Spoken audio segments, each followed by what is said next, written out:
now. So if you refresh the page now, you should be able to see. I'll have a look too. Going out on going out on Daily Brexit and the Betrayal as well, and Rolling Thunder for the first time today, folks, on Facebook as well as on YouTube and Periscope, on Twitter, and on D Live. Although I don't know why I bother with D Live, to be honest with you. But anyway, okay. Facebook, so as well as on YouTube and Periscope, looks as though we are streaming on YouTube, and it looks as though we're on Facebook as well, going out. Okay, all right, folks. So Stephen Place is here, UKIP regional chair, going to be talking about police cuts and the party, the leadership, another leadership election. So all good fun. Anyway, all right, coming up in 10 minutes. If you're watching an archive version, you might want to fast forward a little bit. Otherwise, got some cracking copyright-free music. Copyright-free, Nick Clegg, yeah? Yeah. All right, okay.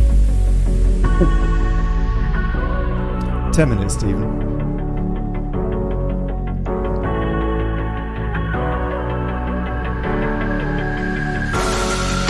We're better off as strangers. Believe me when I say, loving me is loving danger. Your heart is bound to break. I walk alone in the night, beneath the pale moon. Loving's for the fools. Baby, beware of my bite. I'm alone, I'm alone, I'm a lone wolf. I'm a lone wolf. I'm a lone wolf. I'm a lone wolf. I'm a lone wolf. I'm a lone wolf.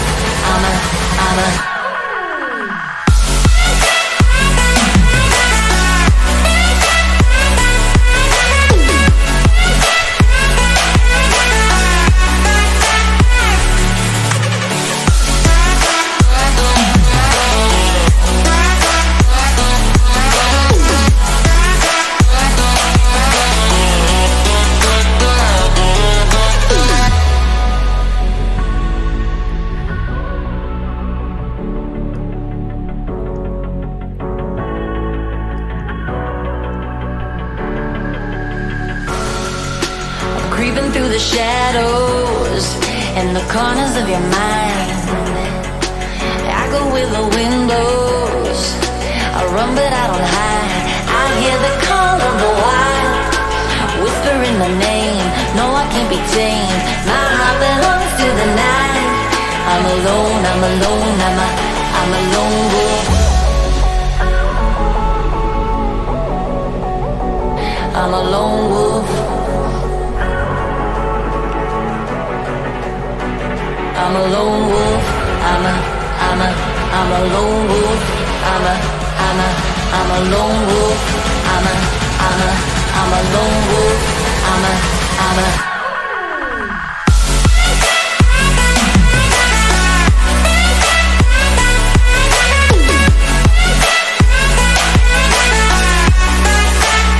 Stephen, you're on camera now, by the way, just for a sec. I'm just testing something. So don't, do anything, I don't know. You're looking very good there, sir. Very good. Good chivvy.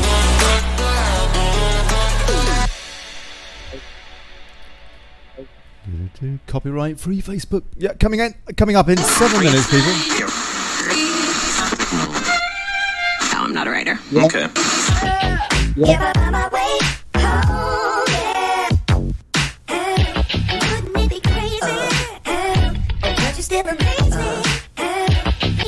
Stephen? Yeah? I just want to make sure you haven't got any echo. I don't think you will have. But what did you have for... Have you had your tea yet? Have you had your tea? What did you have for lunch? What's on the screen is about half a minute behind me. Hey? Oh, hold on a sec. Your audio's not very good now. It was good a second ago. Oh, no. Oh, what's going on there? I haven't, no. You haven't had your tea? Yeah, right. I have my tea. Okay. I'll tell you what's going on. you need to turn down the volume on Facebook and make sure that you're not muted on Skype. Because you and me, we're going to be talking on Skype, and then I'm cutting that into the feed. So yeah, but that way there won't be any delay so far as our chat's concerned. Yeah. Daily Chaos, people. This is why I stream a few minutes before the show. Yeah, just sort out this kind of stuff, which often fails anyway. Yeah. How's that, Stephen? Right. All right. I'm not muted on Skype. I don't know how to turn the volume down first. Hey. Oh. At the bottom of your Skype window, you should see a microphone thing that you can click on. It looks like a microphone icon. Is that easier? Yes. I can't hear you now. Oh, oh dear. Oh, blimey. Oh no, what's happened there? Oh no, I don't know what's happened there. I've got no idea what's happened there. Oh no. Oh dear. You can't hear me at all? Huh? We've got 5 minutes. It's all right. It'll all be fine. Stephen, you don't by any chance have a headset? You can't hear me. I'm way behind you. You're way. Yeah, that's because you're listening on. I think you're muted on Skype, but you're listening to me on Facebook on the tab on the browser. That's not muted, is it? The web page, the show itself going out on Facebook isn't muted for you, is it? But your Skype is, I think. I think that's what's going on.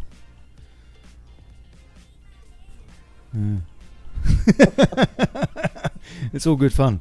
It's all good fun. Okay, coming up in a few minutes, people. Yeah. Blimey. Stephen? No? No joy? Yeah. Oh, no, I can't hear him. Oh, yeah, that's because. Oh, that's it. That must be his Facebook setting, his Skype settings. Okay, let's try and sort this out. Right. Hold on. If I go back to guest, maybe I can do it this way. Right. Oh, blimey. What a pain. What a pain. Oh, no. I don't know what to do.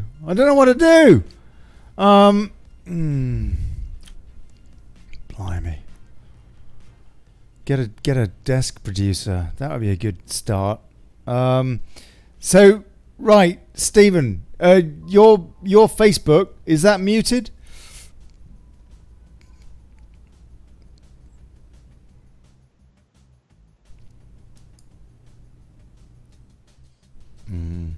I can't hear you now.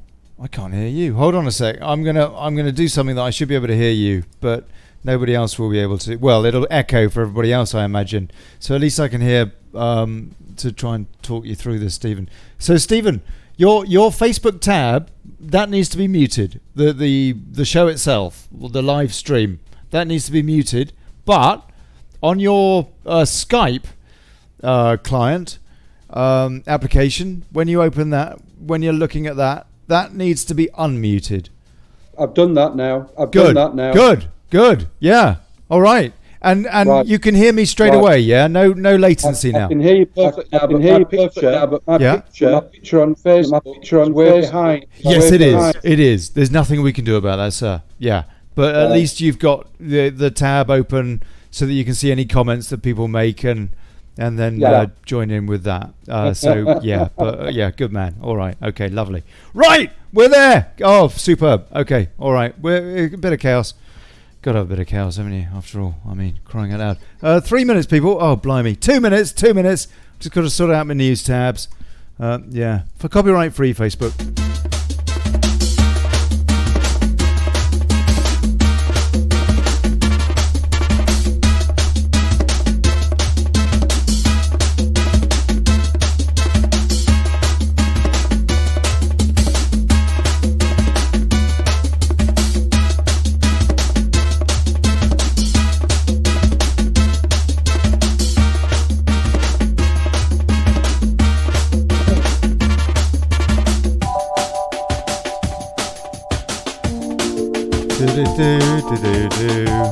Running 1 minute late, people. 2 minutes. Just for fun.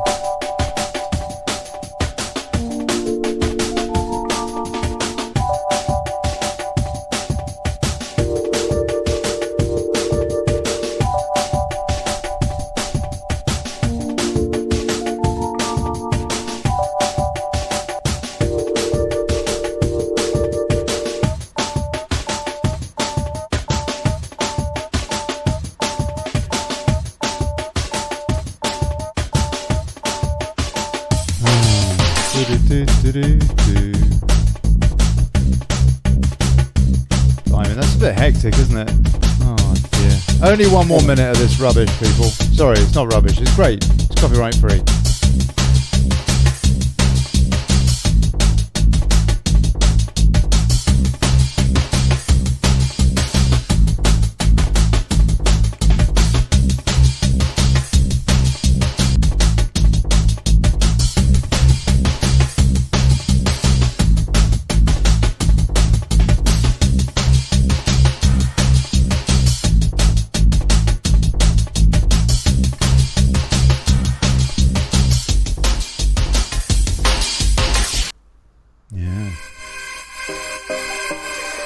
Do-do-do-do.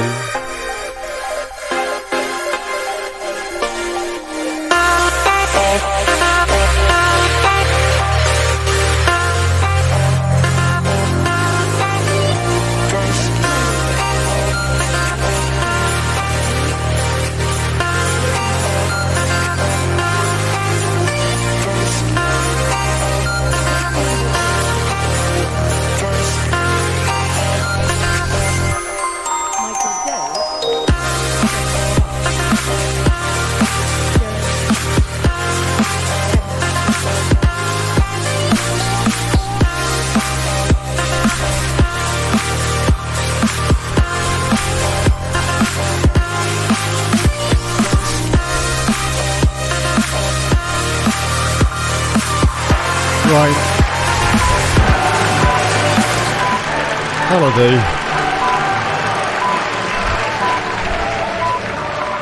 Hey folks. Good evening, good people. Welcome to the Daily Boris.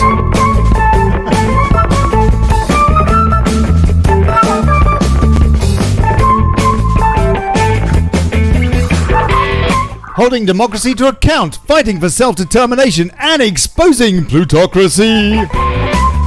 Exposing the neighbours. I'm Olly Connelly. Thanks for turning up.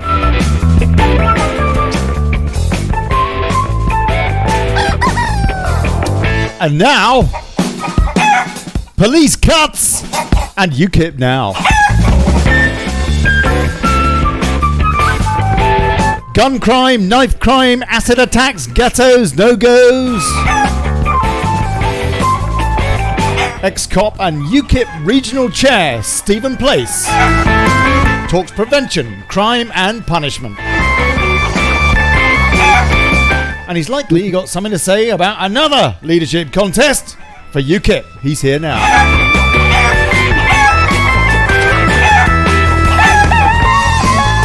Please support grassroots journalism, paypal.me/Brexit. Thank you. Share the show, like the thing, all that. Let folks know we're watching, we're thinking, we're talking, we are active.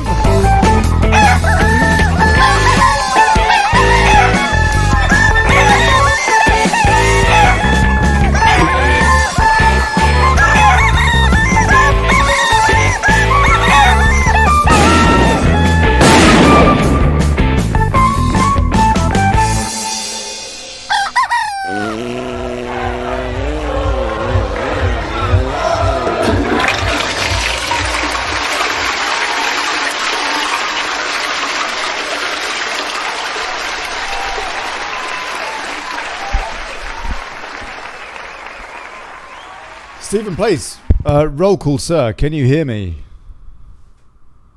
Stephen Place, can you hear me, sir? Oh dear. Oh no. That's a good start, isn't it? Right, okay, let's get into the news and we'll take it from there.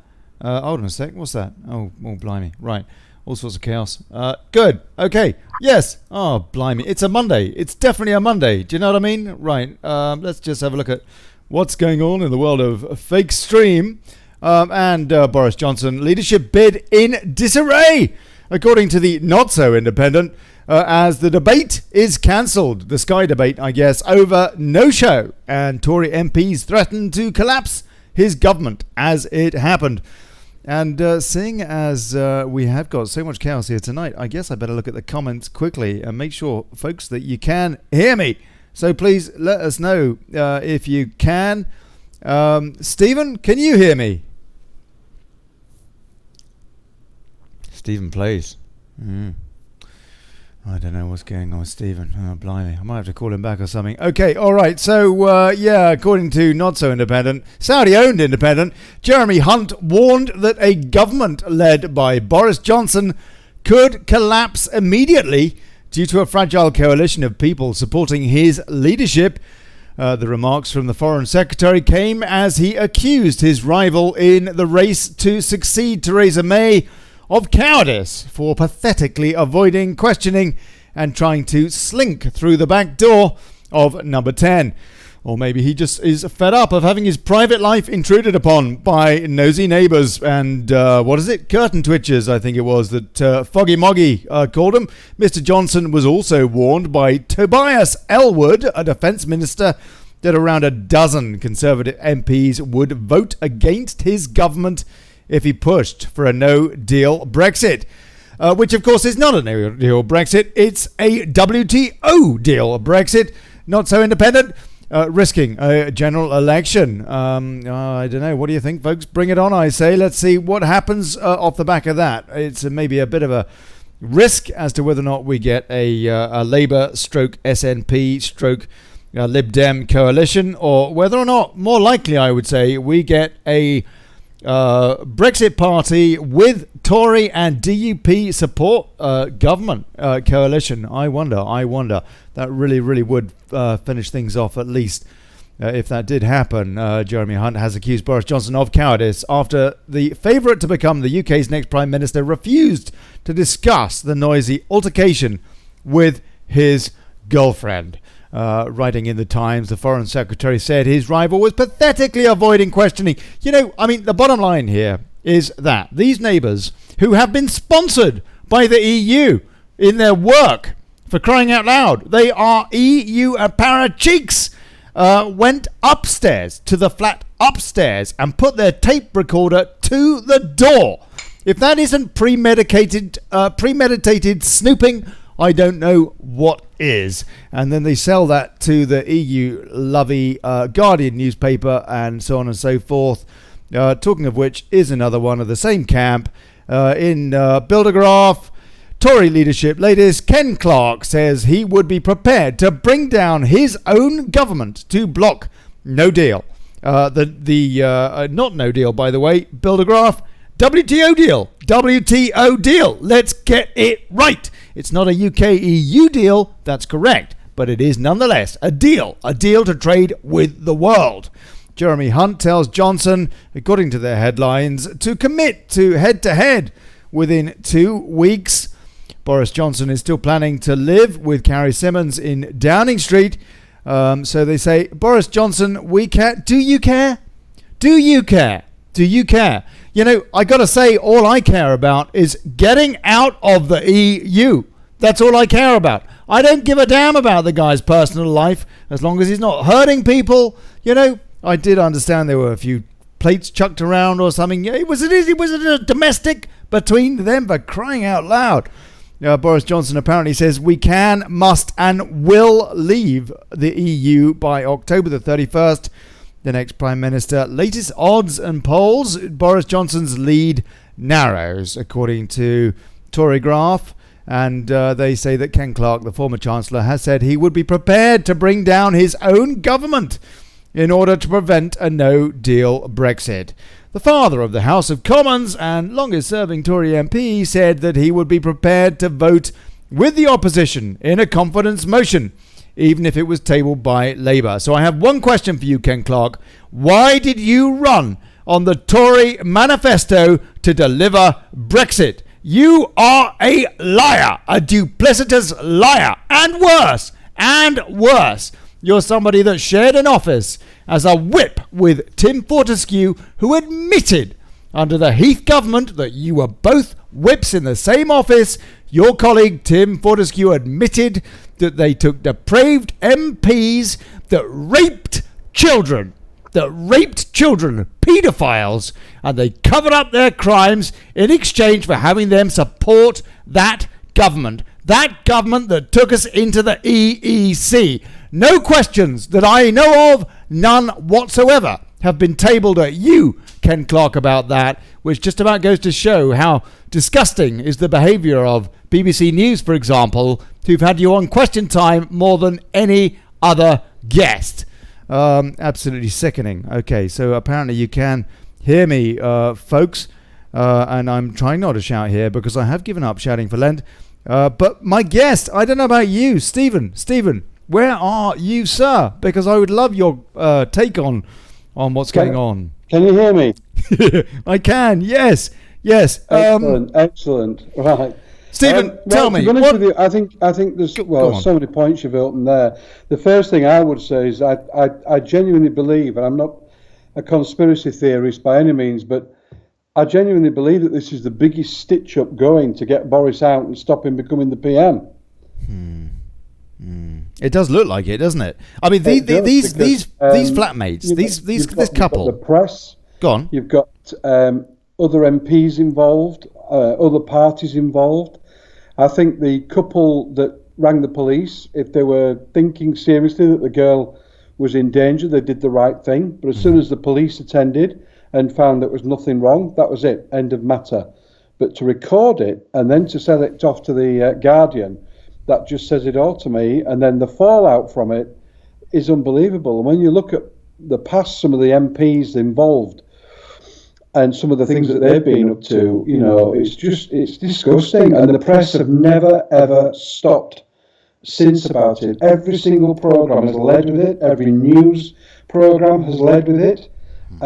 You know, there's been 44 men. Well, actually, no, it's not 44 men. There were 2 women as well. 42 men and 2 women arrested in Huddersfield for historical child sexual abuses. Nothing. Absolutely. That should have been the header, the leader on every single newspaper and every single news programme. Nothing whatsoever. And they've gone with Boris. I can't believe it, to be truthful. It is incredible, isn't it? Was it a little bit overkill sending, I'm not sure whether it was 2 or 3 squad cars. There are different reports. Would a simple phone call not have been a little bit...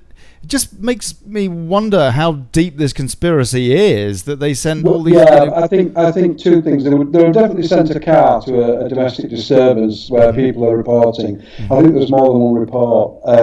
They were definitely sent a car, if not 2. And then obviously bearing in mind that they'll know the address, they'll know who it is.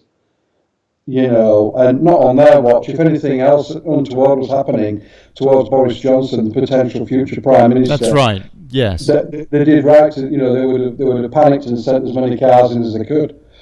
Now, I'm thinking you are probably, looking at the settings I've got here, you are probably echoing. If anybody could confirm for me, please, that you can hear Stephen with no echo, I would very much appreciate that. Thank you. I'm just going to go through another story whilst you can confirm that for me, please. Express Theresa May smiles smugly as she announces plan to remain as PM for another EU summit.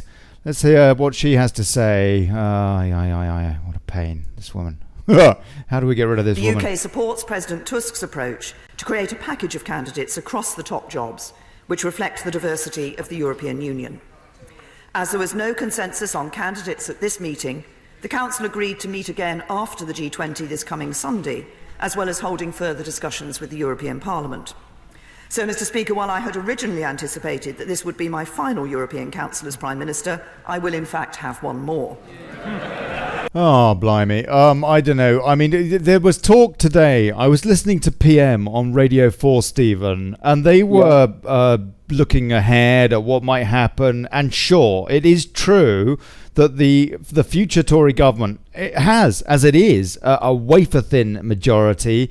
It could lose its majority entirely if, for example, Ken Clarke was to basically join the party that he should have been with all these years anyway, the Liberal Democrats, because he sure as hell ain't a Conservative in my opinion. And the same with that Dominic Grieve bloke, and anyone else that would put the EU before our country is not surely a Conservative. If they were to, for example, resign the whip, if that were to transpire, then sure, there's absolute chaos so far as a Tory government's concerned, and it might be that Boris can't have them deselected as a result of that, for example. On the other hand, what they were saying on PM is that the Queen, they were suggesting that the Queen should refuse to have Boris Johnson as Prime Minister to lead a government on the basis that he wouldn't have the confidence of the House. It is pretty remarkable. How do we get around this actually without there being a general election? Well, I think that seems to me the Tories are just hell-bent on self-destruction, aren't they? There's no way around it. I don't think you've got Grieve, like you say, Grieve, Clarke, Oliver Letwin and other people like them, and they're determined that we will not leave the EU. They're certainly determined we won't leave on a no deal. And we've got some major constitutional problems coming up. We really, really have. And I can't really see a way out of it unless Boris does actually get in and then goes to see the Queen and prorogues Parliament. But then what? When they come back, the maths don't change. We will be out, but then I think we'll lose the government. Then I think we'll end up in a definite general election, which I really fear, and especially on behalf of my party, UKIP. I don't think we would welcome a general election between now and Christmas, if I'm truthful. No, sure. I think that I'm hoping we don't, but I can actually see them doing it. You know, Ollie. I can see Letwin and Clarke and Grieve. I can see them doing it. I can, out of just sheer bloody mindedness and obstinacy and ignorance, pig ignorance. I can actually see them bringing their own government down. Yes, I can. It is incredible, isn't it? From the point of view of the goodwill of the country, for the sake of the country, is there not an argument? I understand it wouldn't be good for UKIP. I would personally expect to see the Brexit Party do extremely well. The Tory Party to be a junior partner in a coalition, perhaps. The question is whether or not they would make, with the DUP, bigger numbers than would be the case with Labour, SNP, Liberal Democrats, who I imagine would join forces.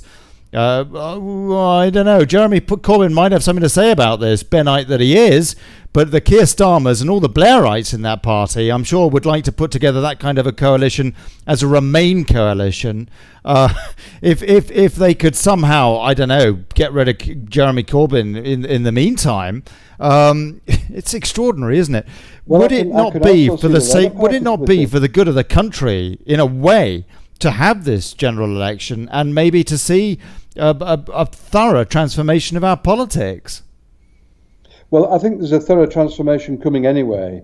I can genuinely see the Labour Party splitting too, because yes. you've got people like Lisa Nandy and the other female, they just happen to be ladies, the female MPs up in the north east, and these are all really, really strong Leaver areas. Well, Kate Hoey especially. I made a speech yesterday in Castleford where there was a big rally for kick out Yvette Cooper, and they've got 22,000 signatures there to people wanting rid of Yvette Cooper. That's really, right. 70% Leaver.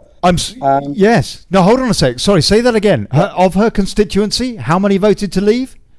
70%. 70%. And okay, so she is an abject Remainer, complete and utter Remainer.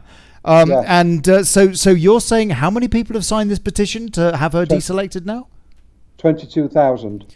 And they need, what is it? Is it 5% or is it 10%? Well, no, 10%? there are certain conditions, aren't there, attached to recalling an MP. One of them is, I believe, that they've got to have committed a crime, which is why Fiona Onasanya and the latest Tory chap, they've both been convicted at court, so they can be recalled.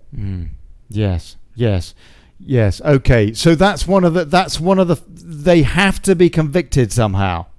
I think so, and I'm not sure what the other criteria is, but there are 22,000 people in Castleford, Normanton, and Pontefract signed a petition saying they don't want Yvette Cooper as their MP anymore, which is a staggering number. It is. It's incredible. It's absolutely fascinating. Okay, let's just have a look and see one or two other stories that are going on. Bear with me, people. Right, okay, so we've got Brexit plot. Change UK, the chuck-up party, risks annihilation by blocking no deal and bringing down government. Change UK has vowed to block a no-deal Brexit in a move that could potentially bring the government to its knees, despite the threat of total annihilation in a subsequent general election. I mean, I would have thought the Change UK or whatever I think they've got about 15 names now or something. I would have thought they are in a far worse state than UKIP, Stephen. No, I mean UKIP actually has got some sort of pedigree behind it. This party just looks like a bunch of folks who didn't call by-elections, have no mandate whatsoever for what they're trying to do in Parliament, and they just look like a bunch of bad losers. I would have thought that the Subras and what have you, at least one good thing out of all this, come the next general election, they're all going to get kicked out, and that's the end of that party. I think we've seen the last of Subri and her like, and a good thing, I think, too. We need to refresh the place. We need some non-career politicians. We need people who've been through the mill a little bit and, built a business and maybe employed people, been made redundant, been sacked. Know what it is to be, to live a tough life and then come back, bouncing back again. That's what we need in Parliament, people who understand what it's like to live in this great nation of ours. Absolutely. Breitbart is leading on Brexit party declares war on postal vote fraud. Legal challenge to vote riggers' involvement in by-election. Nigel Farage's Brexit party is lodging a legal petition to investigate potential electoral fraud in the Peterborough by-election, following claims of ballot burning and questions around the involvement of a convicted vote rigger in Labour's narrow victory. There's been lots of noise in the press about what may or may not have happened during the Peterborough by-election, announced party chairman Richard Tice, MEP, at a press conference announcing the challenge.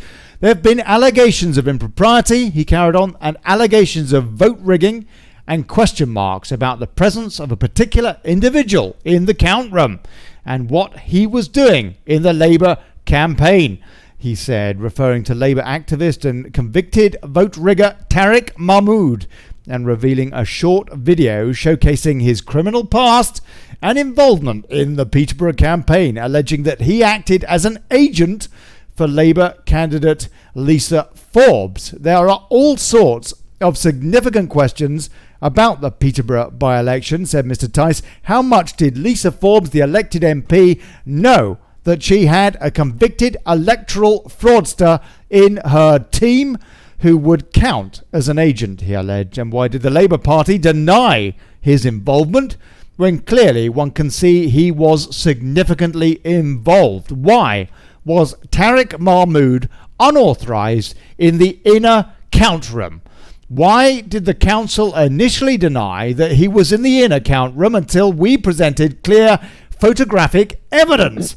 There are so many questions, we need answers, and the only mechanism available to us to get those answers is to lodge a petition under the Representation of the People Act 1983, but also to shine a light on the postal vote system, he explained, noting that 29% of ballots cast in Peterborough were postal votes under the present system, where it was just 2% under the old one, where it was much harder to be issued a postal vote. Brexit Party leader Nigel Farage, who joined Mr. Tice on stage for the announcement, also denounced the postal vote system as wide open to corruption, to intimidation, to bribery, to abuse on a number of levels. Stephen, they are so right. They've taken their time launching this. Yeah, they seem to have taken their time, big time. We've been talking about this on this show for the last 10 days or so. I think they were waiting for the outcome of the police investigation, weren't they? Which was the right thing to do. The police have been in there and investigated, and surprise, surprise, found nothing here, Gov, nothing's gone on. But apparently, 60% of the votes were postal votes. I mean, that's extraordinarily high, and also apparently, so I'm told. According to this, according to this, which suggests that it's according to Brexit Party at their press conference today, they were noting that 29% of ballots cast in Peterborough were postal votes, actually. Oh, 29%. But also saying that it was just 2% under the old system when it was much harder to be issued a postal vote. And then you've got apparently four or five wards that just happen to have exactly 750 postal votes in each ward. I'm sorry, but repeat that again, please. I saw it today where it was reported that 4 or 5 of the wards that voted, they happened to have exactly 750 postal votes in each ward. Really?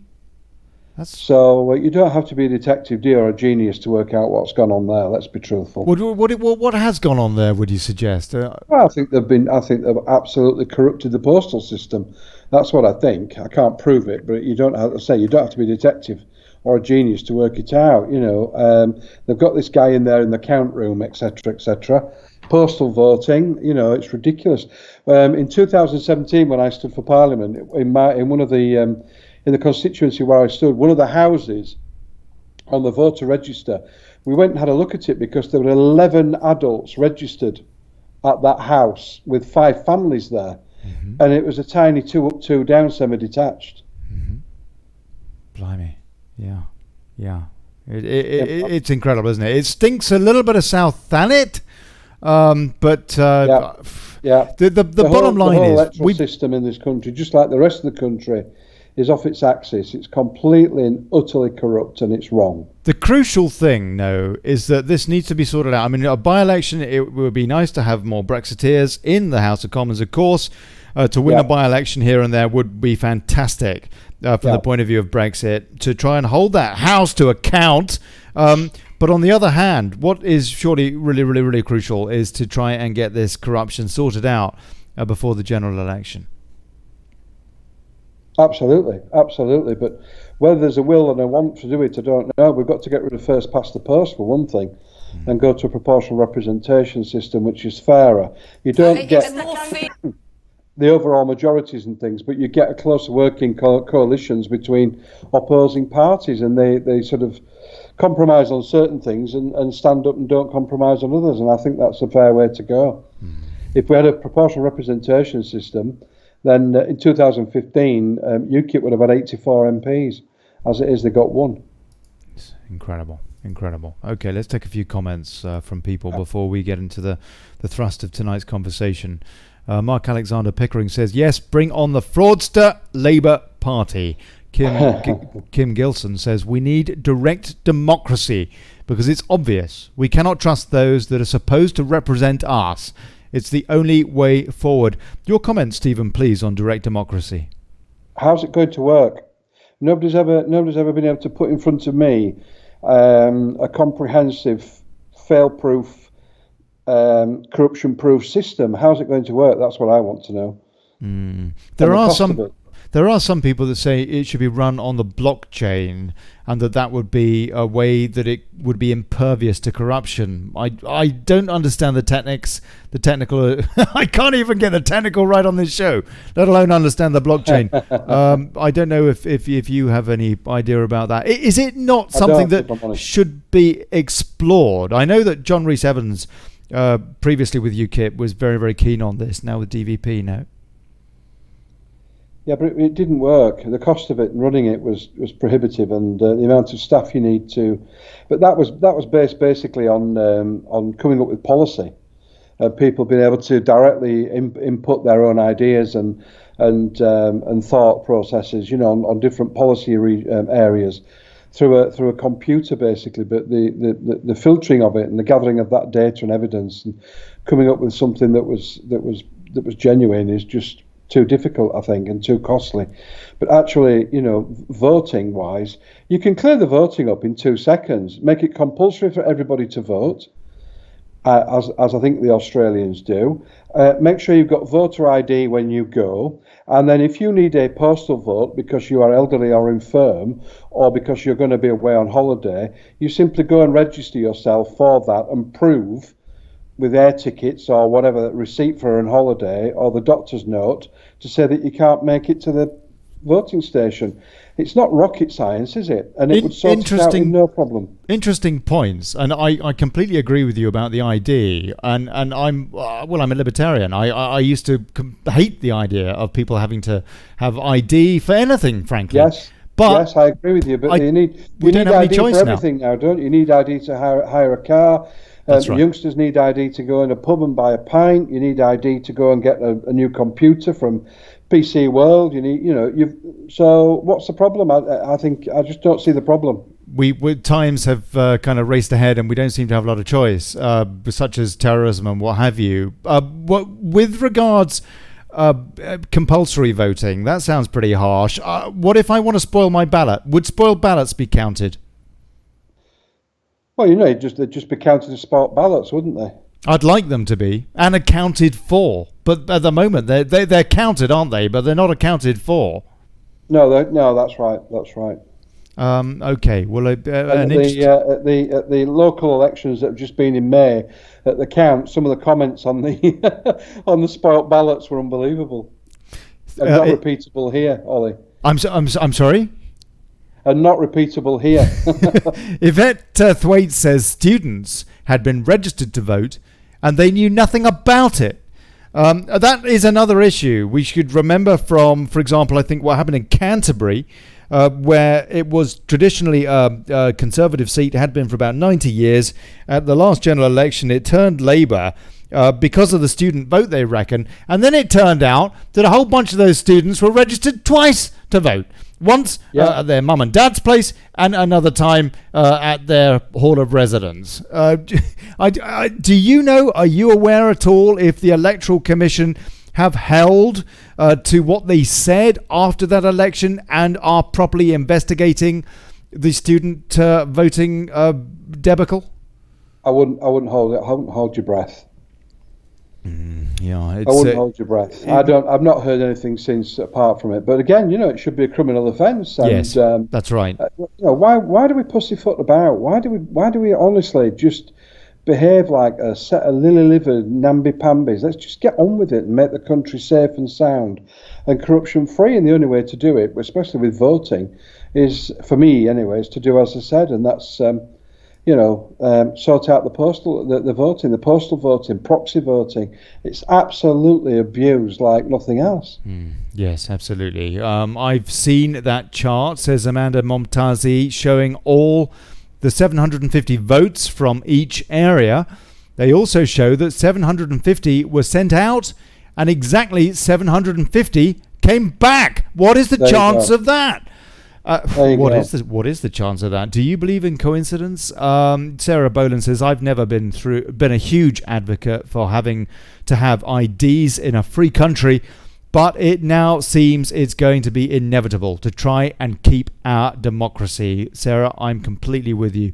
What can you do? And Sue Dacey points out, well, how does it work in Switzerland? They do have direct democracy in Switzerland. I know it's a lot smaller than the UK, but in terms of the numbers involved, but it does work there, Stephen. Right. Okay. I have to hold my hand up and say I don't know enough about it. Okay. Fair enough. All right. I don't know enough about it, Ollie. Let's get into the thrust of tonight's conversation, which starts with our streets and the safety of our people. From all walks of life. Now, this is a lady who was on Question Time last Thursday Any of you that saw this, I'm sure would have been struck by what she had to say. I'm not sure, Stephen, that you're going to be able to hear this, but I do know that you're aware of the clip. I've heard her, yeah, I saw her, yes. For the record, this goes on for 98 seconds, but please listen to this, people. This gang thing, it's more fear than fashion, I think, Tim, is probably. Over 20 years ago, when this postcode war started, this has been going on from 98, 99. And people were sat round tables talking about it then. It's now spiraled out of control, and you're still sitting down talking. What is it going to take for the MPs to sit down and say something's got to be done? Is it going to be your son or your daughter that's going to be killed for you to deal with it? We are fed up of seeing our parents crying. We're fed up of it. We're not supposed to be, as adults, we are not supposed to be burying our children. Our children are supposed to be burying us. And I've got 14 grandchildren, and I am so scared. So scared. Not only London, this is happening in Manchester, it's happening in Birmingham, it's happening up and down the UK. The only place who has really taken up a stance to say that they are going to do something about it is Scotland. Yes. They have got off their backsides and done something, and you lot ain't doing nothing. And this is what I'm working for, to pay my tax, to sit down and watch you lot every year take a £2,000 pay rise when people are out there suffering. Your own soldiers are sleeping on the street that went and served in the war, and they're sleeping on the street and they're homeless. You lot don't give a damn about nobody other than yourselves.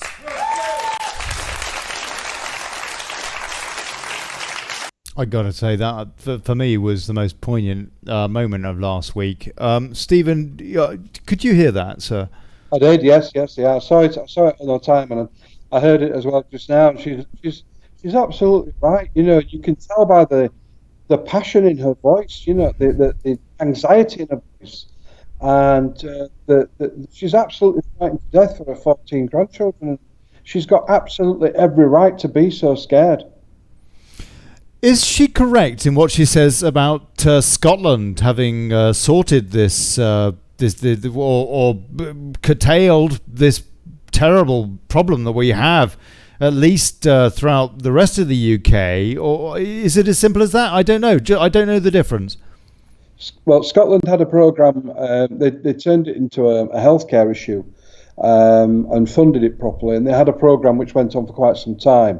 And it was a cross sort of agency system to cut out the knife crime. I do believe it was a different sort of set of circumstances, because we've got a different problem in London, and now it's spreading out to Manchester and Birmingham, and it's predominantly to do with drugs, and it's predominantly to do with territory.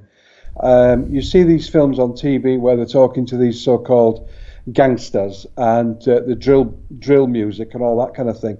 I'm sure that's got something to do with it, but it's not the be-all and end-all. It's all about drugs, and it's all about territory. And the only successful time I can recollect where we dealt with things like this was a multi-pronged, two-pronged attack, if you like. Mm-hmm. First of all, you put the systems in place with youth workers and care and support for single-parent families where in deprivation and things like that. And yeah, you have to do that. But that also has to come along with, if you look back to when Maggie Thatcher came in power, like her or not, I don't care. As far as policing was concerned, we had an absolute zero tolerance. And if you look at New York under Mayor Giuliani, he had an absolute zero tolerance, and they cleaned up the streets. Yes, that's right. Now, he had a zero tolerance for any kind of crime, didn't he? And I've heard people talking in debates about this, community workers, grassroots folks, saying that we need to clamp down on the most petty crimes in order that we then can have respect across the board in terms of crime. Would you agree with that, or is that something I would agree with that. I mean, nowadays, you know, this Rory Stewart, if you remember, mm-hmm. he stood up like a bumpkin and said that within his first year of being prisons minister, if he didn't reduce violence and drugs within the prisons, he'd resign. And he was clearly struggling. So what did he do? He introduced a system now in league with the justice minister to make anybody under 6 months prison never went to prison. You don't go to prison. Anybody that was in prison serving less than 6 months got let out. So you've got all these petty criminals coming out onto the streets with nowhere to live, no hope, no job, no money, no education, no training whatsoever. And what's the first thing they're going to do, Ollie? They're going to commit bloody crime. You don't have to be a rocket scientist to sort this out, and we need to introduce programs where we're looking after, when you get to 16, 17 years of age and it's just not happened for you in school.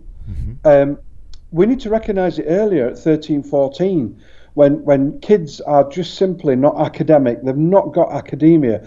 There shouldn't be a stigma on that. We should then look at doing other programs for them, community programs, take them out of school, put them into different work worlds, give them a taste of what the work world is like, give them a taste of what they can achieve, give them some achievable goals so they get some self-esteem and they feel good about themselves, and they'll start changing. But if you just constantly put them down and lock them up and take them into a police station where they're allowed to sit slovenly and say no comment for 2 hours, and then they're bailed or released, or they get a community service order and nobody follows it up and they don't have to do anything, it's just spiraling, and then it becomes a nonsense, and then we've lost the streets, and we have lost the streets.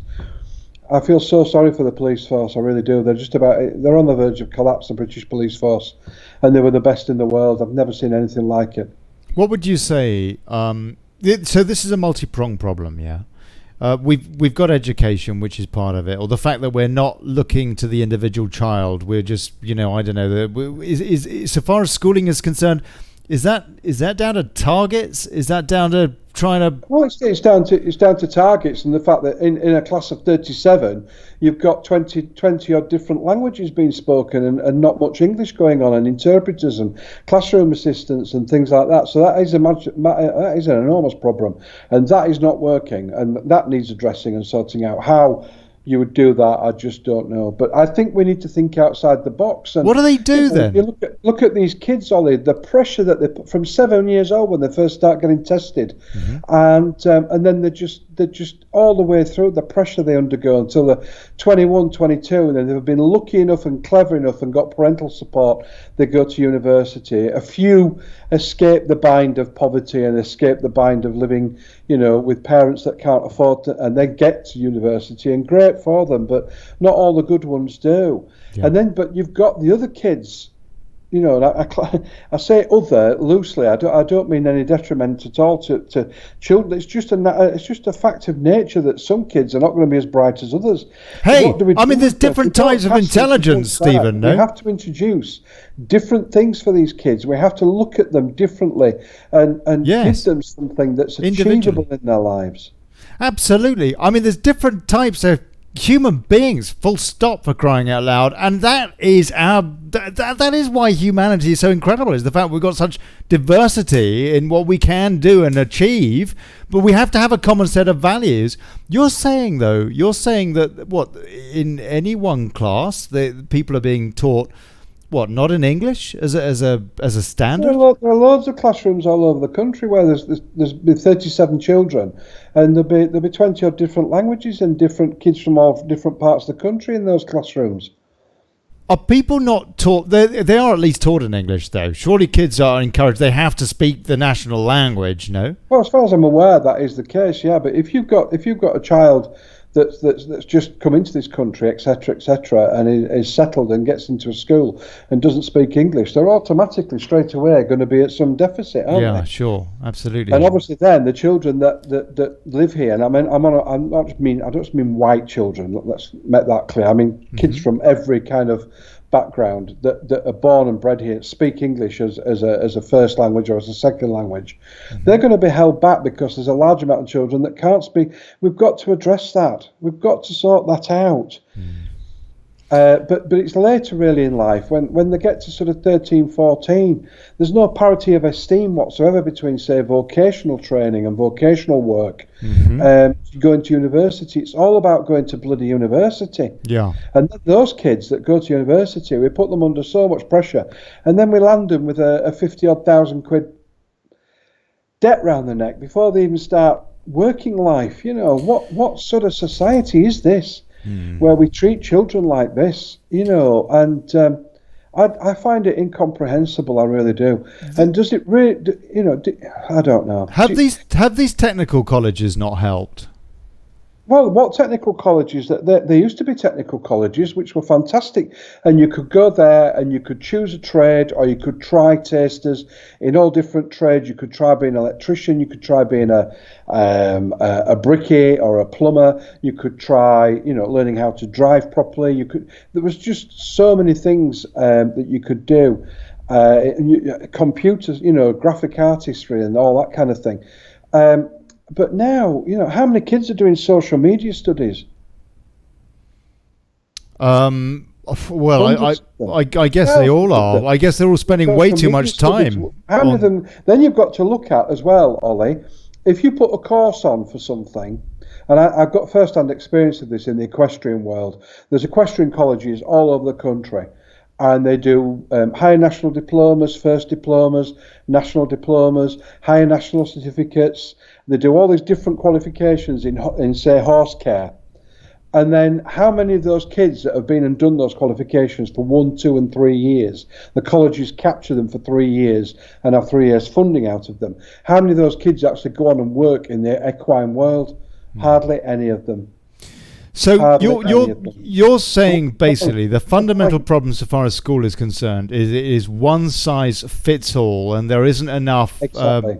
Right. Okay. And then when they get to their teens and they're beginning to explore, get away from home more, get from under mum's feet and all the rest of it, explore, sex and stuff like that, and drugs. They are, understandably want a bit of freedom, but then there's another problem, isn't there? Because there's no kind of social fabric. For a start, the values seem pretty poor, and you only have to look at the mainstream media and look at some of the reality TV shows, for example, that we see to see the horrid lack of values, in my opinion, generally speaking, by and large, hardly encouraging young minds to be good, great people, decent people. But then they are, I guess, they're hanging out. Where does the gang thing fit in here? Where does the gang thing come into it? Is it because they haven't got community centres, or they're not doing sport, or what? When they're excluded, the amount of kids that don't fit into the square box in schools now that are excluded and cast out onto the streets to find their own way, make their own way. Where they're going to go, there's only one place they're going to go, and that's a place that's going to offer them succour, offer them comfort, offer them friendship and camaraderie, and offer them a status, and that's gangs. The amount of kids getting excluded nowadays is absolutely criminal. What would you say? Do you know the statistics for the number of youths that do get into gangs? I don't know what the percentages are now from different areas, and obviously London's got the worst rate of gang membership, I suppose, at the moment. But I don't think I really don't think there's like the Americans had, with the Crips and the Bloods and all that kind of thing.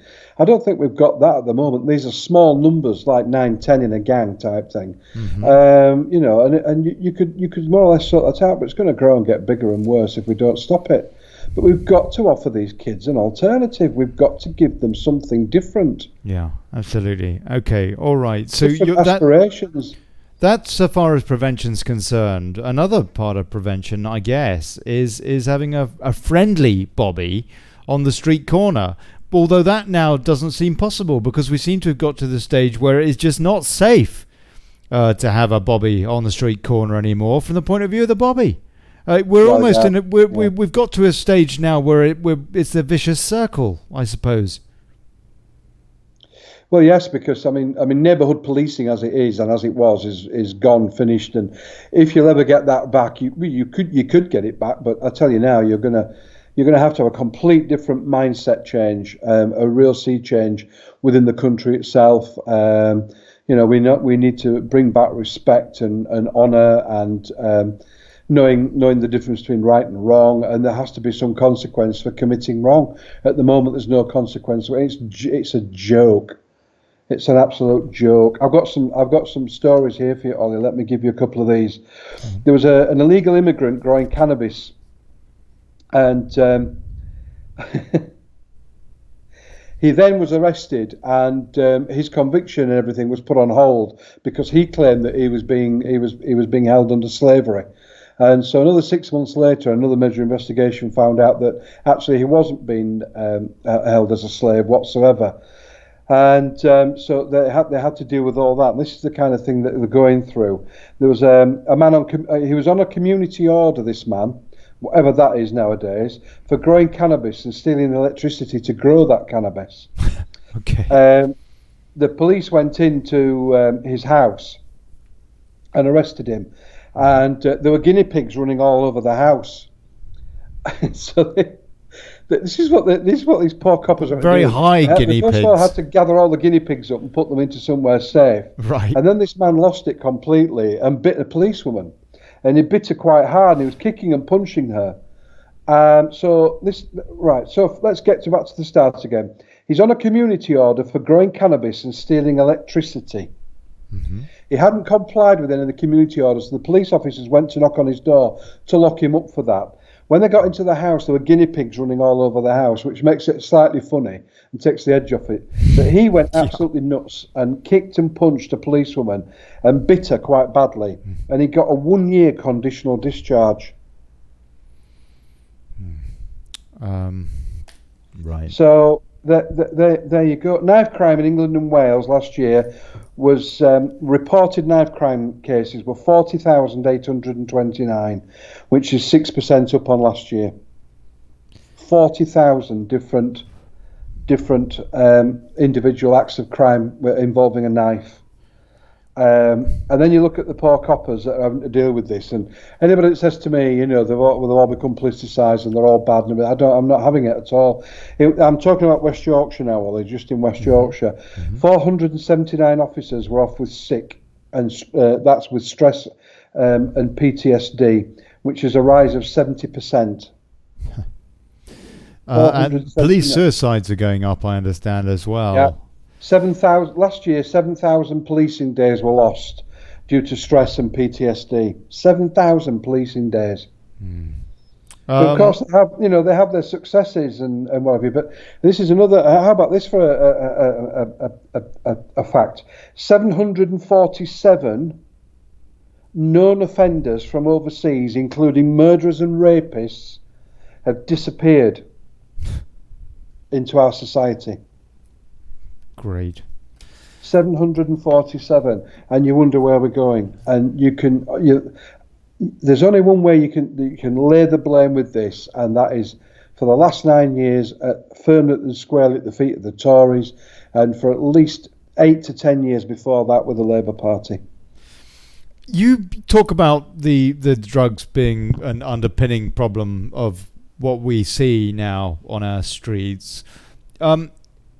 Who is behind this? You say that these gangs tend to be quite small, at 10 people, something like that maybe, but are they being controlled by bigger organisations behind them? Oh, yeah. If you're looking at Albanians and Eritreans and Somalians and Kenyans and British as well, Muslim Pakistanis, they're all dealing drugs, and it's all gang warfare. These lads, these young kids that are getting stabbed and disemboweled and on the streets and everything, the majority of them are all sort of what you might call soldiers. They're selling these drugs and transporting them, and it's turf wars, and that's mainly what's going on there. But of course that never gets mentioned. It's just they're blaming it all on deprivation. It has a large part to play with it, don't get me wrong, but it's not all deprivation, Ollie. It's not all one parent families and what have you. But there is a massive problem with that, absolutely. What else is it then? I understand it, but these gangs. But why don't we do another? Again, thinking outside the box, Ollie. Why don't the police follow these young lads to where they're delivering these drugs to the houses and the bus stops, where people pretend to be queuing up for buses, where the car pulls up and sells them all drugs? Why don't they lock up the users? Or legalise drugs? Or legalise... about these middle-class people all sat around a table having dinner together and all snorting cocaine, etc. Why don't you go and lock them up? Lock them up. Put them all in prison for 5 years. Or Stephen, or another way to look at it, legalize drugs, decriminalize drugs, and gain some tax off it as well, and educate our youth about drugs properly, so they really know what each drug is going to do to them and what the consequences are of taking that kind of thing, and of being involved, and so on and so forth. What would be wrong with that? Scary though, isn't it? Scary, isn't it? Because how many people are going to end up on serious, crack cocaine and heroin, and that's the frightening thing. I'm not sure about that, to be honest with you. I suppose what you could do is maybe pilot it somewhere.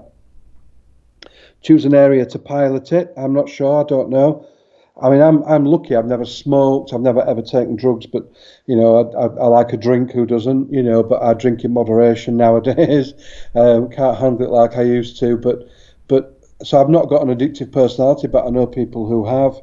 And cannabis. They smoke some weed. It's legal. Go to the shop, buy some.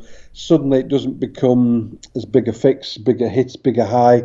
Would they then go on to something else? I don't know. The jury's out for me with that one. Okay.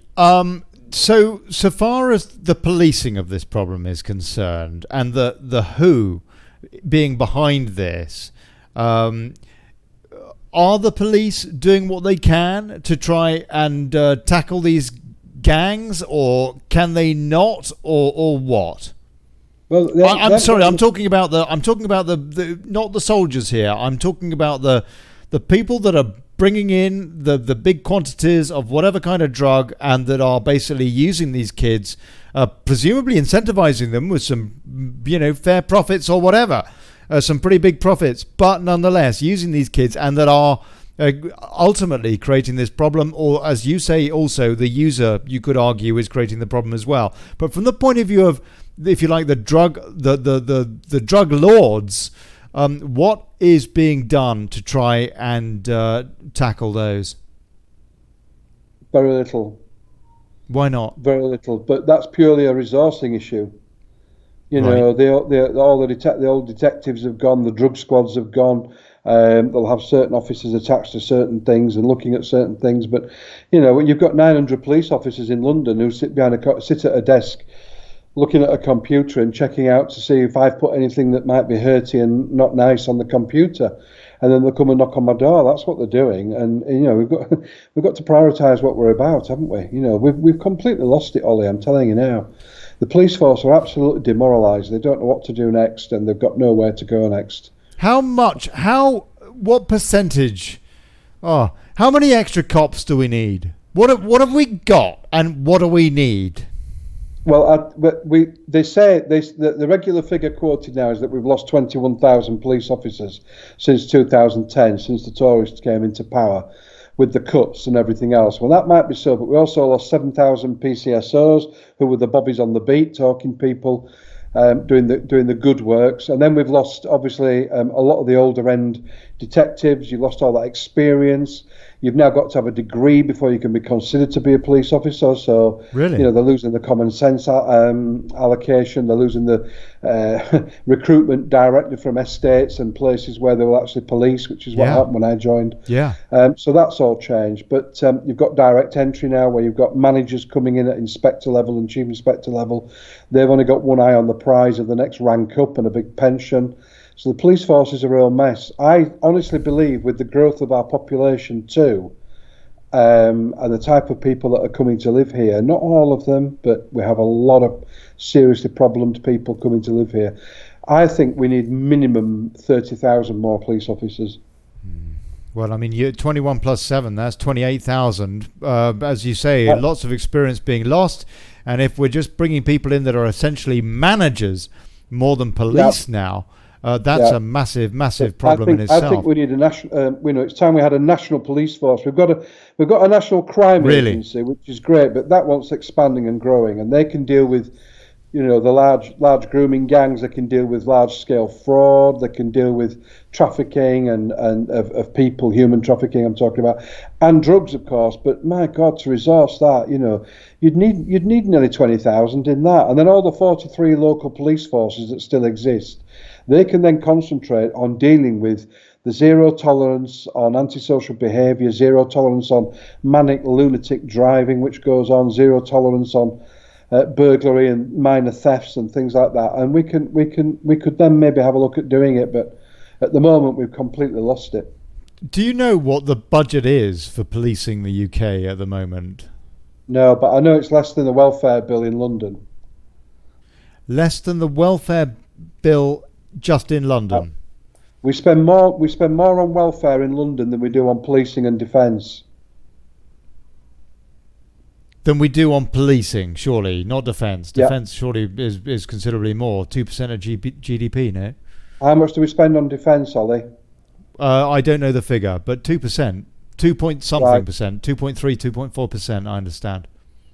Well, it's estimated that the welfare bill in London alone is 37 billion. Right. Okay. But would that be enough if we were to just throw money at this problem? I mean, if we got out of the EU, we'd save a lot of money. Again, haven't you? Pardon? You know, it takes 2 years. You join the police force, and then you go. And of course, we could talk about this for hours, because they have community people now appointed within the community who interview suitable police officers. So if they don't fall in line to what they want, they don't even get to the recruitment stage. But if you recruit a police officer and he or she goes for 20 weeks training, they then go back out, they go on the beat with their tutor constable, and then they have to do a 2-year probationary period before they're actually approved and confirmed as police officers. And then you're talking another 2 to 3 years really to cut your teeth properly and experience everything that policing is going to throw at you. So you're talking five plus years before you've got a fully experienced, rounded police officer. And how rounded would you say that police officer is? You're an old school cop yourself. You had a very much a different kind of a training, I understand, to the kind of training that these kids are given today when they join the police. When you say rounded, how rounded are they in comparison to your generation of cops? Well, well, it's difficult to tell really, because I mean, you know, you still have to go out on a Friday night and you know, deal with punch-ups and curry houses and drunken yobbos and things like that on a Friday and Saturday night. You have to deal with shoplifters, and you have to deal with burglars, and you have to deal with really bad, serious car crashes. You know, you're picking body parts up and things like that, and sudden deaths, and then you have to deal with, you know, domestic disturbances and all that kind of thing. And all the time nowadays, you know, you've got between 50 and 75% every time you go on duty chance of getting assaulted and smacked in the face, or spat at, or kicked, or grabbed, etc. And so it's not a place. It's a different world. I know it is to what I joined. But on a night time in Bradford, at 10 o'clock on a Bradford Friday night, we would turn out 25 coppers. They're looking to turn out 7 now. And that's the difference. You know, there just isn't enough police officers. Okay, so we've got a problem across the board. It's not just the policing, is it? You're saying it starts with education, and it's very much in the policing as well. Would you say there are other aspects as well? Is it just a bit cliche to say, oh, we should have youth clubs and stuff like that? What other factors are there at play here that you would say they should be considered? Well, it's our whole society, isn't it? It's where do we want to be? You know, it's all about getting muscles and a bikini body and going on Love Island and hoping to make your fortune that way. You know, it's all false, isn't it? And the things we open these kids to nowadays, you know, go on the internet, they've got access to everything from porn to bomb making to deaths to paedophilia to all sorts of things. You know, we need to channel children in a different way, I believe, right from the word go. Let them be children. That's the first thing. Till they're sort of 6, 7, 8 years of age. Let them just be kids, growing up, finding out what it is to be with their peers and to say thank you and please and share things and make songs up and just be children. And then they start to find their own way in the world, don't they? But we have to protect them, obviously, nowadays. But it goes on all through that. But stop testing them and pressurising them, and that's all down to these silly league tables, isn't it, with regards to schools and things. You know, involve the parents more. But it's like when you know, it breaks my heart, but when you hear about children going to school hungry, and so they have to have free school breakfasts and things like that. When did it become the responsibility of the state to feed children? Yeah. That's just one small aspect of it all. Where do you stop? I guess with that you could talk about the breakup of the nuclear family, and the fact that people are taxed to high heaven now for what? Yeah. Actually, and your mum isn't at home or dad isn't at home to be looking after the kids, and maybe I mean, there are so many things.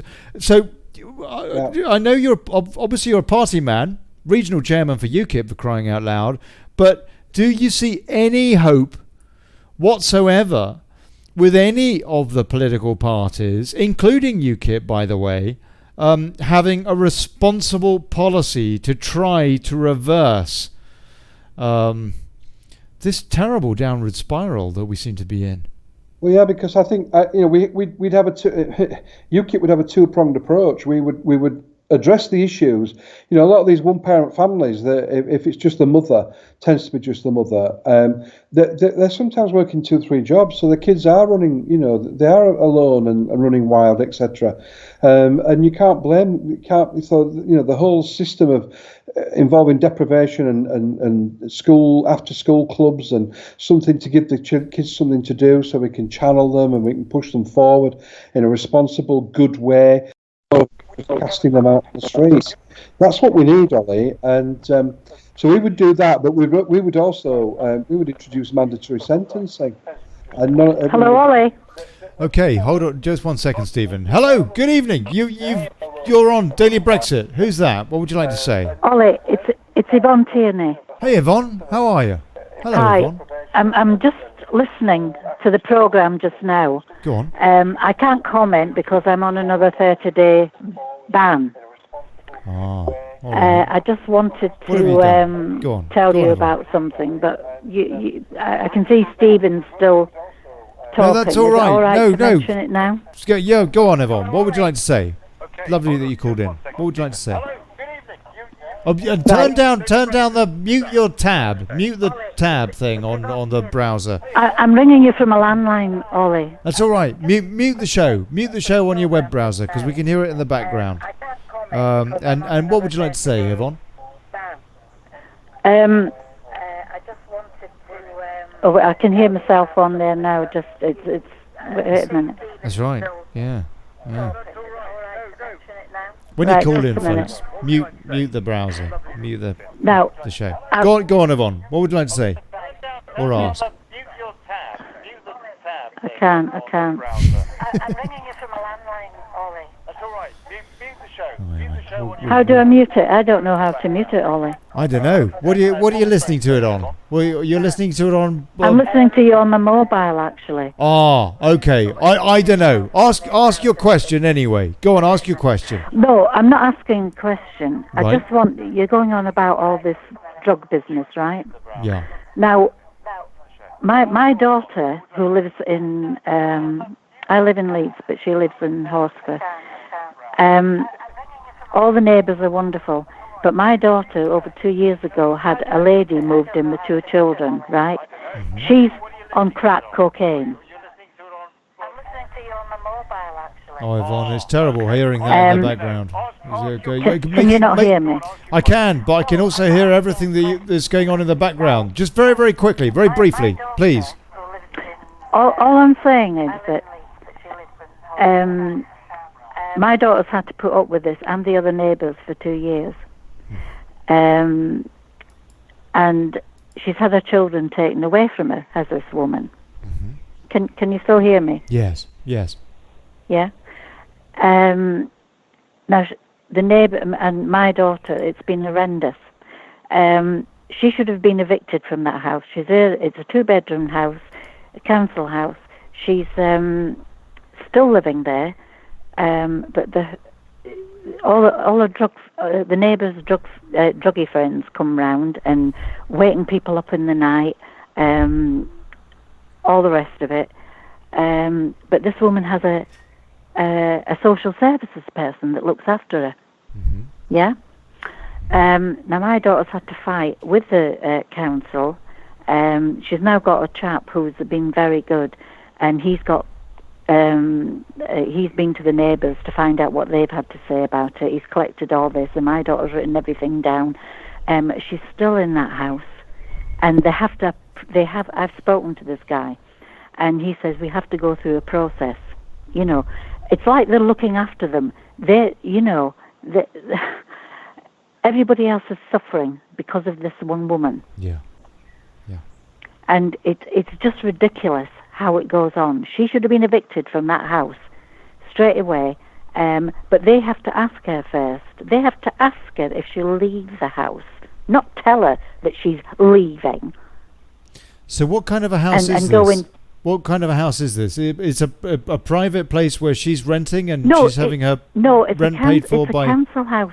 Right. A council house, Ollie. Okay. A council house, 2-bedroom council house. She's in it on her own. And of course, she doesn't pay bills. She doesn't do anything. And also, they use my daughter's address to phone up the taxis. And when they get the taxi, they don't pay at the other end. So my daughter can't phone a taxi because they've got her address. She's phoned up the taxi firms and said, I'm not the one ringing for these taxis. They are. I know she shouldn't have to, your daughter, morally perhaps, but why doesn't she move? No, but it's killing her. It's making her so ill. I can't tell Really? you, honestly. Oh, I'm sorry. I could go up there and wipe the floor with her, but as you know, and my daughter could, but you then become the criminal and they become the victim. Can your daughter not get out of that house? Well, no, why should she? Well, no, I hear it's that. Not her I hear that's that. Causing, no, but the thing is, it will happen. Hopefully, it will happen. They will get her out, But what I'm saying is, it shouldn't take all that time for them to get rid of that person who's making everybody else miserable. Yeah. But it's just horrendous. I mean, they're treated as if, not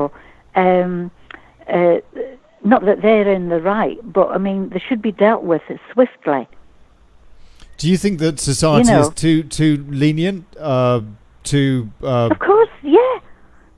Yes, very much so. Decent people are having to suffer because they've chosen drugs. That woman chose drugs instead of her children. Her children were taken off her, and obviously are in care now. Stephen, but they should be dealt with straight away and swiftly. But to make other people miserable, and because of what they get up to when they're on these drugs, it's ridiculous. It really has. It's made my daughter very ill. I'm sorry to hear that, Yvonne. Yeah, it really is. I don't know what we can do about this drug problem. I really don't. But somebody needs to be doing something about it. It really does need, And plus the fact the police will come to my daughter's door and knock on it and say, have you seen her? And she says, no, stop knocking on my door. No, I don't want to see her. She'll go into prison. She gets put in prison for a few weeks and then she comes out again and then it all starts over again. Anyway, I just wanted to say that. As I say, I can't comment in the comments. It's all right. It's all right, Yvonne. God bless you. You take care. Thanks for calling in. All right. Thanks, Ollie. Okay. Bye-bye. Stephen, it's pretty hopeless, isn't it? I mean, it seems pretty hopeless. Well, I mean, I empathise with her. I've seen it so many times myself. This where you get neighbours in and they suddenly land on you and turn your world upside down and upset the whole road, or in fact the whole estate sometimes. It's a really bad thing. But I empathise and I understand where she's coming from about she should have been evicted. But then all you're doing then is evicting her, but then you're passing her on to somebody else. So you need a multifaceted sort of agency approach to this. There's no easy answer. There's no easy answer whatsoever. Prison's not the answer because she goes into prison. She may even get clean, but doubt it in prison, come out cleanish. But then she's straight back on the gear again. So that's not going to help whatsoever. We have to have sort of intervention program. I'm glad to hear that her children have been taken off her. But again, the children are now, bless them, but they're now a burden on the state, and we have to find them foster homes or adoption and things like that. So it's a real tricky situation we're in. But what's the common denominator? Drugs. Aye. Leah Lewis says this is so sad. They're just spreading their misery to decent people. In Wisbit says shouldn't have prisons. See, we do produce cannabis in this country. There people grow it in their lofts and farm buildings and garages and all that kind of thing. But we're pretty good actually at getting hold of those, aren't we? You know, what we don't manufacture in this country is the poppies that make heroin, and we don't manufacture cocaine. So that's brought in and smuggled into this country. And it's obviously coming in large amounts. So that's where we need to hit as an it. aside, I mean, something that I find incredible is that before the Afghanistan war, which has been going on for, 15 years? Something like that? Yeah, at least. Unbelievable. For what? And since that's been going on, before that was going on, under the Taliban, the poppy was banned. They weren't growing it. They weren't allowed to grow the poppy. And now, under our policing of whatever these different regions, now it's as though we're protecting the poppy. Absolutely. I mean, and as I understand it, you tell me, please, Stephen, if this is correct, we did have a terrible problem with heroin in inner city areas. For example, I mean, Train Spotting, I understand, was inspired by the kind of problems with heroin that there were in inner city Glasgow. And God, yeah. I mean, it was everywhere. That went along, but that went away to a certain extent, or at least was considerably improved, that awful problem. And then, since Afghanistan, since we've been allowing the poppy to be grown again, it's got worse again. Well, because they've got clever, haven't they? You know, it's a movable feast, and we have to move with the times. And they're now producing this chemical spice. You know, if you've seen anybody in real life who's on spice, just stood still like a statue, it's horrendous. And if you see 6 or 7 of them all at the same time, it's like really quite unnerving. Yeah, you know, that's where we are with it. But where's the war on drugs? As far as the government couldn't. Pardon my French. The government couldn't give a toss, could they? They couldn't give a toss about it. They seem not to give a toss. They've done nothing about it. Absolutely. I mean, absolutely. That is definitely my outtake. So it comes back to if the kids can get these drugs anyway. If you're saying that is the underlying problem that we have with all of this knife crime, the acid attacks, it all comes down to bottom line is these kids that are cracked out or whatever. If that's the underlying case, drugs, and they can get them anyway, would it not make more sense to cut the profits from these drug barons and legalize it, or at least decriminalize it? Maybe the Exchequer to make some money out of it that they could then put back into educating kids about the downside of drugs.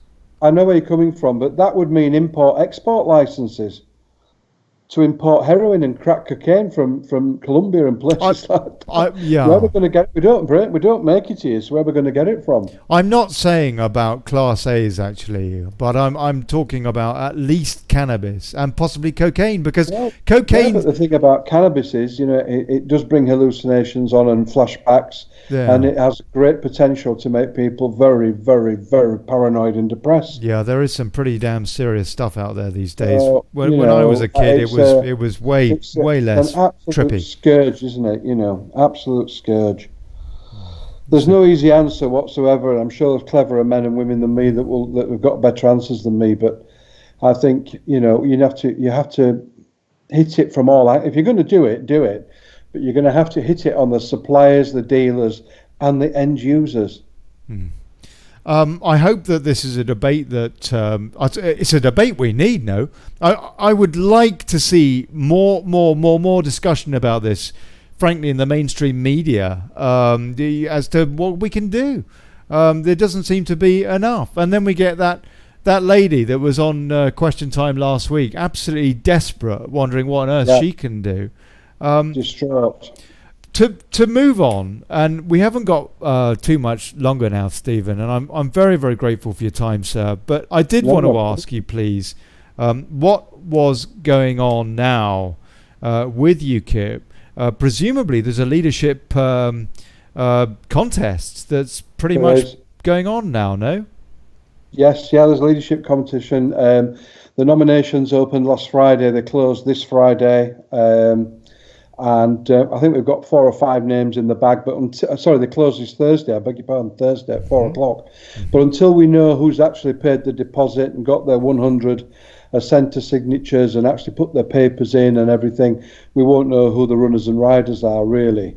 It's quite exciting in a way, because hopefully this will be a fresh new start based on, obviously, with the threat of the Brexit party and obviously with the way the Tories and the Labour two-party system is going, etc. The Lib Dems are floundering out. They've got a leadership election going on at the moment. But the thing about this is everything's become so polarised. You've got the Brexit party and UKIP, which is obviously the original Brexit party, the only party that's never ever blinked in terms of Brexit. We've always said we want a clean cut leave the EU and all its institutions Brexit. And then you've got the others. You've got the Labour Party flipping and flopping. The Tories haven't got a clue. They're rudderless. They don't know where they're going with it. And then you've got the Lib Dems and the Greens, who are firmly now, and it looks like the Labour Party are going to go that way, the parties of Remain. And so if it did come to a general election, it would be down to the people. And sadly, I think it would polarise. It would be a Brexit general election, Ollie. I don't think it would be on issues surrounding crime and NHS. Again, that would actually. That would have played a part in it. But sadly, I think it would all be about Brexit. And you've got polarised views. So whoever wants to vote Brexit has got a choice between UKIP and the Brexit Party. Whoever wants to vote Remain, they've got a choice between the Greens and they've got a choice between the Lib Dems, who may yet possibly potentially team up. And the SNP. And the SNP to try and get their voting and get their voices more heard in Parliament. All the time, of course, with this polarisation and the split, straight down the middle is a massive opening for Mr. Corbyn, and goodness me, I shudder to actually think about what would happen if he got in charge of this country, and Corbyn and Lady Nugent and Diane Abbott in charge of the police. Can you just imagine? Oh no, absolutely. And Donald, who is an absolute out-and-out Marxist, and talk about tax burden now. Goodness me, where would we be? So it's frightening, really. But UKIP, to be honest with you, is absolutely, we're so strong, Ollie. We've got 330 active live branches across 9 regions of the country, and we're bringing more and more. We had some dormant branches when Henry Bolton was elected. A lot of people sort of parked themselves and said, there's no point going. We're bringing new, what were dormant branches back into being.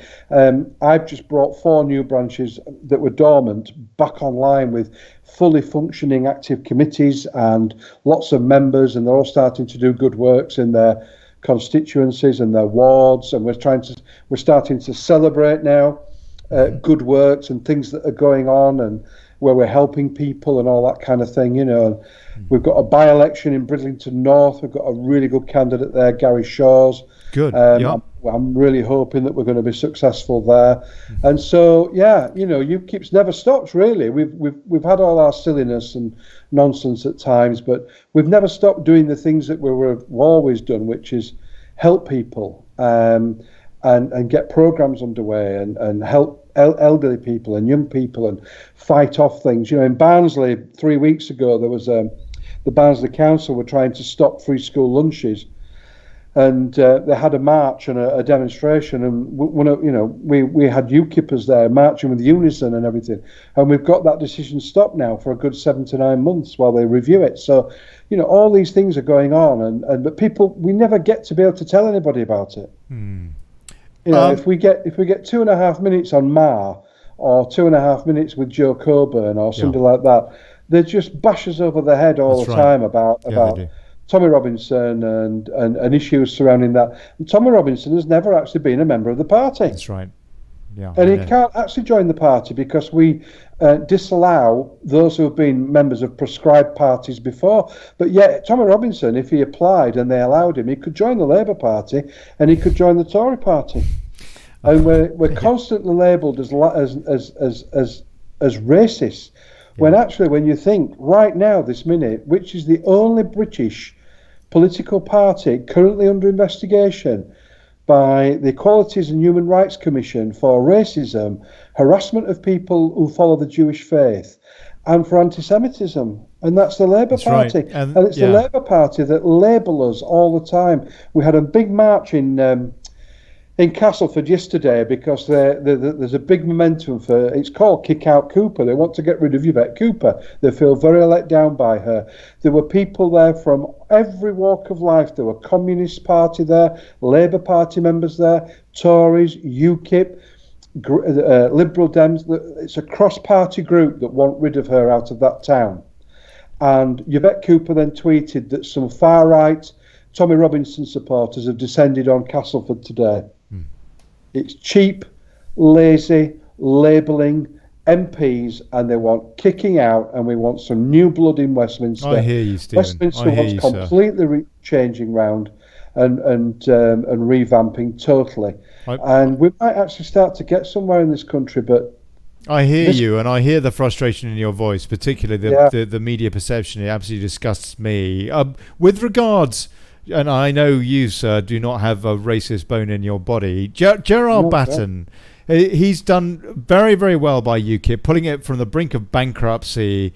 Maybe the kind of talking to Tommy Robinson who is not a member of UKIP, never was going to be, but maybe that wasn't entirely advisable because of this perception. The media has, spun all of that. But nonetheless, he has, it seems to me, been a pretty good leader for the party. He did say if he wasn't re-elected as an MEP that he wouldn't be running again as leader. Do you know if that is still the case, or is he throwing his... As far as I'm aware, he's not running for leadership. He said that if he wasn't elected again as an MEP, his position would be untenable. But he was due to stand down anyway. That was the agreement with him, although the NEC extended his tenure to take into account the local elections and then the European Parliament elections, and so he's been on holiday, I believe, and as far as I'm aware, he's not standing again. Let's be fair about Gerard. He saved his party because we were after Bolton. We were on the brink of bankruptcy and we were on the brink of disappearing. We had to pay a massive amount of money for Jane Collins because she said something she shouldn't have done outside the bounds of parliamentary privilege. We ended up paying a lump of money for her, and the party was in dire trouble, but the members came together. The members are the beating heart and the soul of UKIP, and for too long they've been, I'm not on about Gerard, I'm on about previously, too long they've been completely and utterly taken for granted, Ollie, and they've been left behind and taken for just absolutely disregarded, and now I think the members feel a lot more valued. I think they feel a lot more, they're giving more voice. They've got more of opinion. I'm including in Yorkshire as many. We used to have a county chair system that went to the Yorkshire regional meetings. No, not with me. I have as many people there as possible. Branch chairs, branch elected officers are more than welcome to my regional meetings, and we're trying to change the ethos of how we meet and how we deal with people and make it more of a social event as well as doing the stuff we have to do, which is the agenda. And I'm rolling out some training and development days for would-be councillors. We're actively recruiting for councillors. If anybody wants to stand to be a councillor next May, please think about joining UKIP, coming along. You're more than welcome. We would do some training and development with you, and we're hoping to stand a lot more councillors next May at the local elections. So I think the party's doing really well. I really do. I think there's a good feel about it. We're holding steady at about between 28 and 30,000 members. I think if the Brexit party disappear, if they do a deal with Boris and Nigel becomes a lord and all that kind of thing, and if we do go on. Not entirely inconceivable. October, you have to question what's the need for the Brexit party, and I'd like to say through your medium here that the door is always open for anybody who's subscribed, because you don't join the Brexit party, you subscribe to it, and they don't have branches like we do, etc., etc. I'm not knocking them. I'm just saying that's the truth. They're more than welcome back to the home of UKIP. You know, we welcome them back, and we can understand, and I fully understand why they may have gone and subscribed to the Brexit Party, because their ultimate goal, their ultimate gain is for Brexit and this country to get away from the EU, as it is mine. Yeah, I'd like them to come back, you know. Stephen, and I think UKIP's got a very bright future. You've got 3 days left. Is there a chance you might throw your hat in the ring? I can't. I appealed. I'll tell you what happened. It was my fault, really, but the anniversary of me joining UKIP is in January. And in January 2018, I didn't pay my subscription fee. I completely and utterly forgot all about it. And I applied for tickets. I still remain part of UKIP. I was UKIP. And I applied for tickets for the conference in September. And I was told I was no longer a member. I was like, oh my God, I've forgotten. I'd just completely blanked. And so I obviously immediately paid my £30 subscription, got my tickets for the conference and went to the conference. So you have to be a member for 2 years continual of good standing. So the good standing bit's not a problem, but obviously due to an oversight, I didn't pay my £30, but I've never ever resigned from UKIP. So I appealed to the National Executive Committee, and they came, you know, their view was that, you know, I had that break of 6 months, and unfortunately, I wasn't able to stand, or else I would have definitely stood. I had an awful lot of wonderful support saying, you know, go for it, and I would have done. You plonker. Well, there you go. It's life, isn't it? Things happen. So who would you be supporting? I'm firmly behind a man called Ernie Warrender. Right. He's on the NEC. He's the business spokesperson, small business spokesperson for the party. He's been a long-standing member. He talks just virtually the same as me, that you can't get a fag paper between our policies. He's got a really good team about him. He's got some financial backing. He's got a really good fiscal plan for the party, a strategic operational plan for the party, and he's also got some a new raft of interesting policies to add to the current manifesto. Okay, well, come Thursday, and I guess we'll see the campaign kicking off for real. I better get him on the show, Ernie. I will. What? So when are we going to see the actual vote and know who's going to be taking UKIP forward? We've got.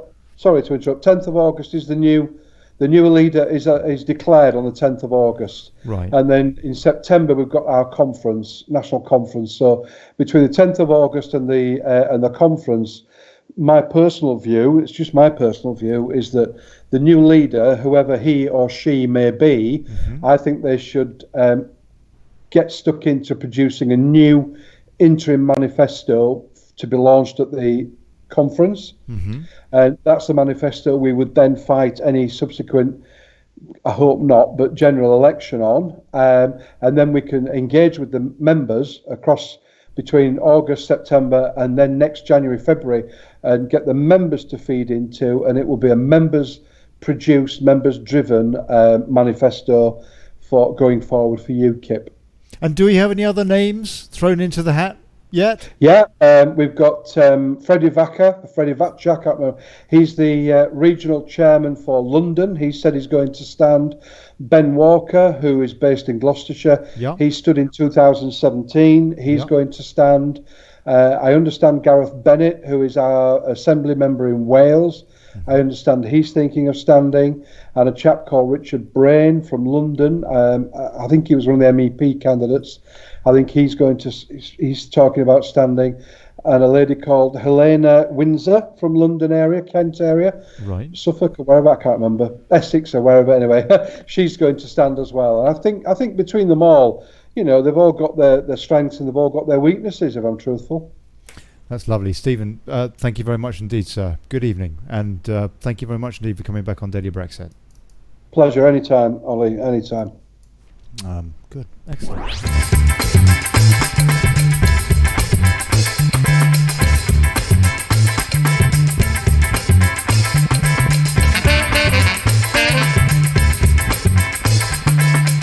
I want to say a big cheers to my special guest tonight, Stephen Place, Regional Chair for UKIP. And thank you, sir, for your input on the police. I really appreciate it. I know. Thank you. Thank you.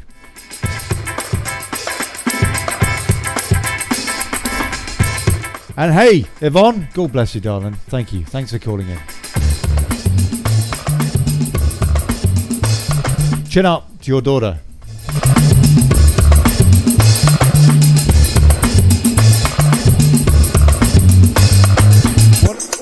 Want to say a big cheers to Jackie Jackson at Rolling Thunder as well. On Rolling Thunder, streaming there for the first time tonight. And to Angela Chandler at Daily Brexit and the Betrayal. Started going out there last week.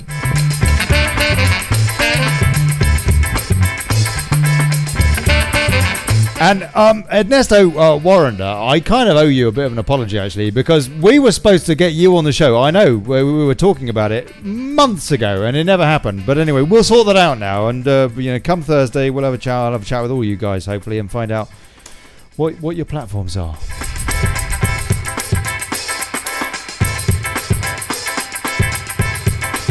What we can do to get Brexit.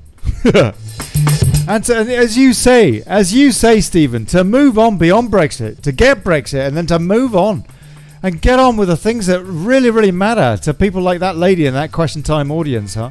Absolutely, yeah. I mean, we're living in almost Dickensian times, aren't we? In areas.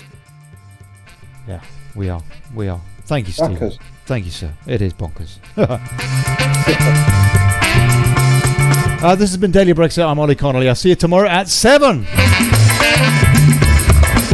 Chris Boozy's on, yeah? Political strategist talking about Feesagate, yeah. Which the government's implicated in that. Oh, yeah. I thought we were going to wait till Trump's second term before we started seeing something going on with Feesagate. But it's already he's already pointing the finger at Barack Obama, he has. So we're talking about that with Boozy tomorrow night at 7. Yeah, all right. Cheers, folks. Here's to us and bugger plutocracy.